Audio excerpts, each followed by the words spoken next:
Nina had perfected the art of being whoever people wanted her to be. At work, she was confident and competent. With friends, she was fun and carefree. On dates, she was the perfect version of herself that didn't actually exist. Then she met Carter, a photographer who saw through every mask. And the night she finally let him see the real her, messy, anxious, beautifully broken. His reaction didn't just change everything. It saved her life.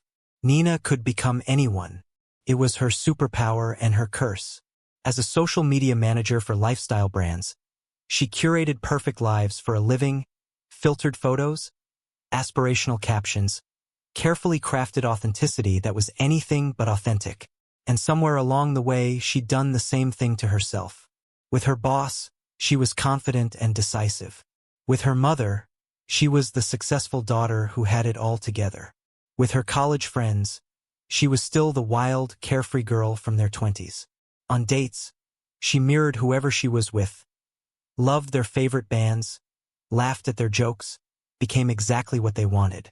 She'd been on 43 first dates in 2 years, exactly 3 second dates, 0 third dates, because maintaining a performance was exhausting, and eventually the mask would slip. They'd see a glimpse of the real Nina. Anxious, overthinking, dealing with depression she hid behind perfect Instagram posts, and they'd disappear. So Nina stopped trying. She perfected the first date, never let anyone close enough to see past the curated version. Her therapist called it maladaptive people-pleasing. Nina called it survival. If people only loved the perfect version, then she'd never show them anything else. Her apartment reflected this immaculate, designed for photos but sterile. Nothing personal, nothing real. Just a beautiful empty stage where Nina performed her life for an audience of no one. She was 29 and hadn't let anyone truly see her in over a decade. And she was so tired. Nina met Carter at a client meeting. He was the photographer her company hired for an authentic lifestyle campaign. The irony wasn't lost on her. While everyone discussed filters and angles, Carter sat quietly, studying people instead of presentations. After the meeting, he approached her. "You change your body language depending on who's speaking," he observed. "With your boss, you sit straighter. With the creative director, you lean forward. With the client, you mirror their gestures. It's fascinating." Nina's defenses snapped up. "That's called being professional." "No," Carter said gently. "That's called disappearing. I'm a portrait photographer. I spend my life trying to capture people's true selves. And you're working really hard to make sure no one captures yours." He handed her his card. "When you get tired of performing, call me. I'd love to photograph the real you, if you even know who that is anymore." He left, and Nina stood frozen, feeling exposed in a way that terrified her. This stranger had seen through every carefully constructed facade in under an hour. It should have made her never want to see him again. Instead, she called him 3 days later. They met at a coffee shop. Carter brought his camera but never raised it. "Tell me something real," he said. "Like what?" "Anything. One thing you've never told anyone. Something that doesn't fit the image." Nina's first instinct was to perform. Give him something perfectly vulnerable, calculated to seem authentic. But something in his patient, non-judgmental gaze made her tell the truth. "I haven't felt like a real person in 10 years. I don't know who I am when no one's watching." Carter didn't flinch, didn't try to fix it, just said, "Then let's figure that out together." It was the scariest, most honest thing anyone had ever offered her. Carter's assignment was simple. Show me you. No performance. No curation. Just Nina. She arrived at his studio with full makeup, perfectly styled hair, wearing her effortlessly casual outfit that took an hour to assemble. Carter took one look and handed her a makeup remover wipe. "Try again." I'm not comfortable without." "I know," he said kindly. "That's the point. Comfort is where we hide. Truth is where we grow." Nina went to his bathroom and stared at her reflection. Slowly, she removed the makeup, the contouring, the false lashes, the armor. What emerged was a face she barely recognized. Rounder, softer, more vulnerable. She looked young. She looked scared. She looked real. When she came out, Carter's expression didn't change. No disappointment. No judgment. Just steady presence. "There you are," he said simply. The photo session was torture. Every instinct screamed to pose, to angle, to control how she was seen. But Carter wouldn't let her. "Stop performing. Just breathe. Just exist." "I don't know how to just exist," Nina admitted, tears forming. "Then let's start there." He lowered his camera. "Tell me what you're feeling right now. Not what you think I want to hear.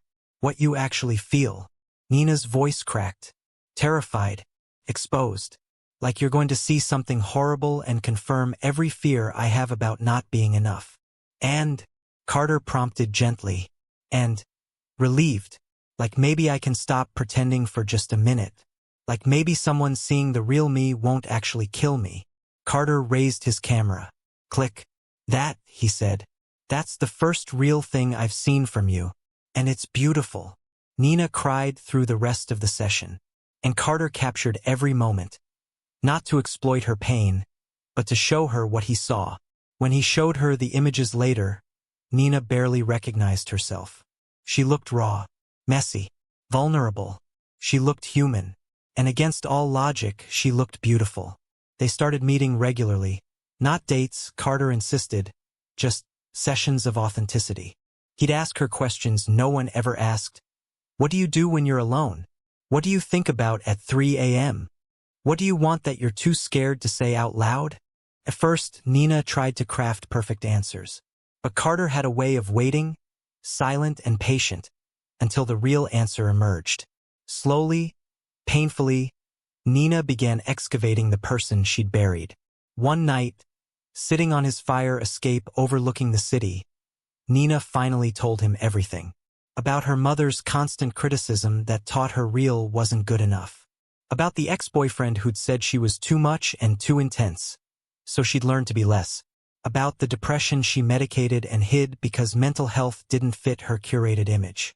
About the crushing loneliness of being surrounded by people who only knew her masks. "I'm not who people think I am," Nina whispered. "I'm anxious and messy, and sometimes I can't get out of bed for days. I overthink everything. I'm terrified of being abandoned, so I leave first. I'm exhausting to love. Every person who's ever really known me has eventually left." She waited for Carter to make excuses, to create distance, to confirm her worst fears. Instead, he said, "Thank you for trusting me with that. That took courage.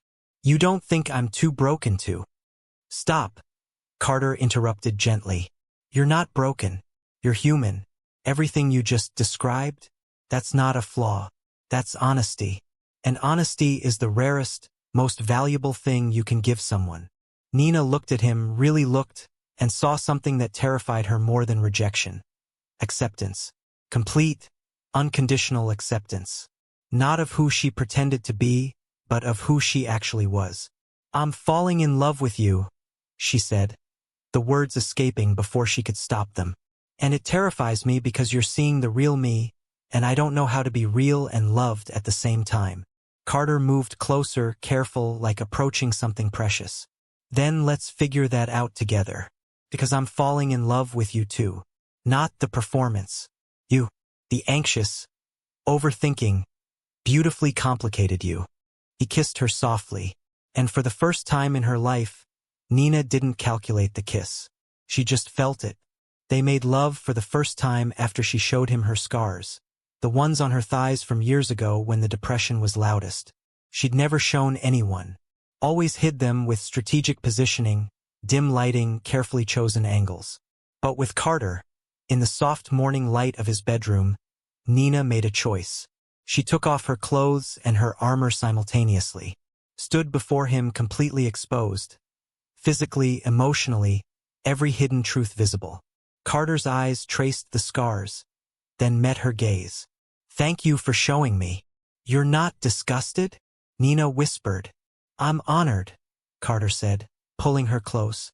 "These are part of your story, part of what makes you who you are. Why would I be disgusted by your survival?" When he touched her, it was with reverence, like she was art, not despite her imperfections, but because of them. He kissed every scar, every stretch mark, every part of herself she'd learned to hide. And Nina, for the first time in her life, didn't try to control how she was seen. It was terrifying and liberating and intensely intimate. She cried, from vulnerability, from relief, from the overwhelming sensation of being completely known and still wanted. Carter held her through it, didn't try to fix it, just created space for her to feel everything. Afterward, tangled in sheets and each other, Carter traced patterns on her back. "I see you," he whispered. "All of you. And you're extraordinary." Nina pressed her face into his chest, letting tears flow freely. "I've never let anyone see me like this. I didn't think anyone could love the real me. The real you is the only version worth loving," Carter said. "Everything else is just a beautiful lie. And I don't want lies. I want you. Messy, anxious, scarred. Real. That's what I want." Nina believed him, and that was more terrifying than any rejection could ever be. Because if he saw her completely and still chose her, she had something real to lose. Nina woke up in Carter's bed and immediately panicked. She'd shown him everything. The scars, the anxiety, the depression, the real, unfiltered, imperfect her. And in the harsh light of morning, the vulnerability felt like a mistake. The familiar urge to perform surged back.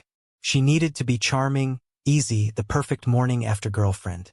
She needed to prove she wasn't too much, wasn't broken, wasn't going to be abandoned. Carter found her in his kitchen, makeup reapplied, hair styled, walls reconstructed. "Hey," he said carefully. "You okay?" "Of course. I'm great." Nina's voice was too bright, too performative. "I was thinking we could grab brunch. There's this cute place I saw on Instagram." "Nina," Carter interrupted gently. "You're doing it again. Performing." The observation cracked her facade. "I don't know how to do this. The morning after being that vulnerable. I showed you everything. And now I'm terrified you're going to realize I'm too broken, too complicated, not worth." "Stop," Carter said, pulling her close. "Last night wasn't a mistake. Your honesty wasn't too much. I'm not going anywhere." "You say that now," Nina said, voice breaking. "But everyone leaves eventually. When they realize maintaining a relationship with someone like me requires actual work. When my depression makes me disappear for days. When my anxiety makes me spiral over nothing. When the real me is exhausting instead of exciting." Carter held her face, making her look at him. "I'm not everyone. And yes, loving someone with anxiety and depression requires understanding and patience. But you know what's more exhausting? Loving someone who won't let you see them. Someone who's constantly performing. Last night you let me in. That's not a burden. That's a gift." Nina wanted to believe him, but years of evidence suggested otherwise. "What if I can't maintain this? This level of honesty? What if I retreat back into performing because it's safer?" "Then we work through it," Carter said simply. "Together. You don't have to be perfect at vulnerability. You just have to keep trying." The words were permission Nina didn't know she needed.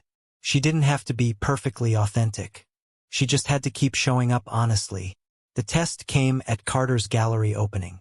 His raw, intimate portraits were being exhibited, including some of Nina, vulnerable, unfiltered, beautiful in their honesty. Nina arrived polished and perfect, walls rebuilt, ready to be the charming girlfriend who reflected well on him. But Carter saw through it immediately. "You're performing again," he said quietly. "This is your big night. I'm supporting you. By pretending to be someone else?" Carter's disappointment was palpable. "Nina, I put your photos in this exhibition because they show something real. And you're standing here wearing a mask, completely contradicting everything those images represent." "I'm trying to fit in," Nina snapped. "Look around, Carter. Everyone here is polished and perfect. You want me to what, have an anxiety attack in front of your potential buyers? Show up looking like a mess?" "I want you to show up as yourself," Carter said. "That's all I've ever wanted." A wealthy collector approached, praising Carter's work. "These portraits are fascinating. So raw, Tell me about this one. She pointed to Nina's image, the one where she'd been crying, completely vulnerable. Nina felt exposed all over again. The collector was studying her face in the photo, then looking at Nina in person, trying to reconcile the two versions. This is Nina, Carter said. My girlfriend. And the woman in that photograph. The collector looked between them. My goodness, you look so different. The woman in the photo is much more real. Carter finished. Yes, that's the point of my work. Showing people as they actually are, not how they think they should be. Nina excused herself, humiliated. She'd wanted to be the perfect girlfriend, and instead, her messy reality was displayed on a wall for strangers to analyze. She found herself in the bathroom, mascara running, breathing shallow. Carter found her there. I'm sorry, he said. I shouldn't have included those photos without asking if you were ready for that level of exposure. It's not that, Nina said. It's that I can't be both. The woman in those photos and the woman who functions in the real world. Vulnerability looks beautiful in art. But in life it's just messy, uncomfortable. People don't know what to do with it. Some people don't, Carter agreed. But the right people do. And those are the only ones who matter. Nina retreated after the gallery opening. She stopped answering Carter's texts immediately, started adding filters to her photos again, rebuilt every wall she'd torn down. Within a week, she was back to full performance mode with everyone, including him. Carter confronted her at his studio. You're disappearing again. I'm protecting myself, Nina said coldly. It was a mistake. I'm not built for this level of honesty. It's too exposing, too vulnerable. I can't live my life as an open wound. No one's asking you to, Carter argued. I'm asking you to be real. With me. Just with me. You don't understand, Nina said, voice rising. Being real means people see all the broken parts. And eventually they decide those parts are too much work. My ex saw my depression and left. My best friend saw my neediness and created distance. My mother sees my anxiety and calls it weakness. Everyone who's ever seen the real me has decided I'm not worth the effort. I'm not them, Carter shouted, frustration breaking through. I've seen your depression, your anxiety, your scars, your mess. All of it. And I'm still here. I'm choosing you. Every day. But you won't let me. You keep running back to your performance because it feels safer. But Nina, you're not safer. You're just more alone. Maybe alone is better, Nina said, tears streaming. Maybe being alone and performing is less painful than being real and abandoned. That's fear talking, not truth, Carter said, voice dropping. You're sabotaging this because you're terrified it might actually work. Because if you let yourself be loved as you really are, and then I leave, you'll have proof that even your authentic self isn't enough. So you're leaving first. You're choosing loneliness over the risk of rejection. Nina stared at him, exposed once again. You're right. I am terrified. Because you seeing me, it's the most dangerous thing I've ever done. And I don't know how to survive if you decide I'm too broken to love. Then stop trying to survive, Carter said desperately. Start trying to live. Really live. As your real self. With me. Nina looked at him, this man who'd seen every ugly truth and stayed, and felt the war between safety and authenticity rage inside her. Finally, she said the truest thing she'd ever spoken. I don't know if I can. I don't know if I'm brave enough. Then let me be brave enough for both of us, Carter pleaded. Until you believe it yourself. But Nina walked out anyway, because sometimes fear is louder than love. Nina spent 2 weeks performing perfectly for everyone, posted curated photos, went on dates with men who wanted the filtered version, told her therapist she was fine, and every night, she came home to her empty, sterile apartment and felt like she was dying. At 3 a.m. on a Tuesday, she found herself looking at Carter's exhibition photos online. There she was, crying, vulnerable, beautifully broken. And in those images, she looked more alive than she'd ever looked in her curated Instagram feed. She pulled up her own social media. Perfect photos, perfect captions, perfect life. All lies. And she had 10,000 followers who believed the performance and 0 people who actually knew her. Except Carter. Carter had known her. And she'd walked away from the only person who'd ever seen her completely and stayed. Nina did something she'd never done. She posted one of Carter's photos, the rawest one, where she was mid-breakdown, mascara smeared, completely undone.